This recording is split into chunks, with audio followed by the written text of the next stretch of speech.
En France, certains étudiants vont perdre jusqu'à 250 € par mois du jour au lendemain. Et la décision, elle vient d'être validée par le Conseil constitutionnel et la mesure, elle pourrait impacter la vie de milliers d'étudiants en France. Mais avant, moi je m'appelle Rocha, on parle d'actu et de vie étudiante, du coup abonne-toi, commente, partage et enregistre la vidéo. Jusqu'ici, les 330 000 étudiants étrangers présents en France pouvaient prétendre et recevoir les APL, les fameuses aides personnelles au logement que tout le monde connaît. Mais aujourd'hui, avec le budget 2026 mis en place par le gouvernement Lecornu, les étudiants non européens et non boursiers en seront exclus. Concrètement, l'article 67 de ce budget rend inéligible tout étudiant non européen et non boursier à la prétention à recevoir des APL. Et cette perte, elle pourrait représenter entre 150 et 250 € par mois et par étudiant.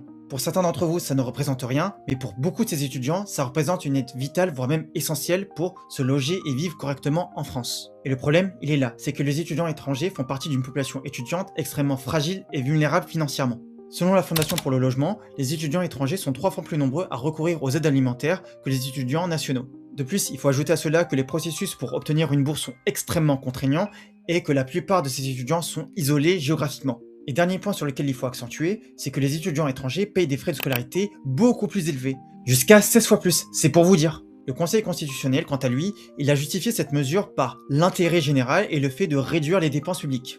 Et pour eux, la logique, elle est simple, c'est de réserver certaines de ces aides aux situations jugées les plus prioritaires. Comme si les étudiants étrangers qui avaient déjà très peu de moyens n'étaient pas une situation prioritaire.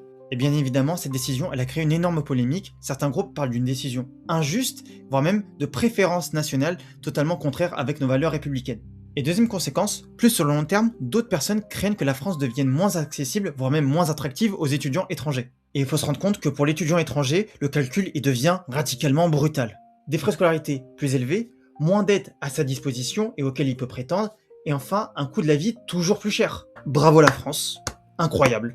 Et pour certains de ces étudiants, la situation elle pourrait devenir tellement insurmontable que ça pourrait faire la différence entre continuer leurs études et devoir arrêter purement et simplement. Donc vraiment, je vous en supplie, essayez de vous unir et de militer pour la suppression de cet article 67. Je vous mettrai en bio le lien pour la pétition de la Fondation pour le logement pour la suppression de cet article qui viserait clairement à mettre de côté ces centaines de milliers d'étudiants étrangers. A plus.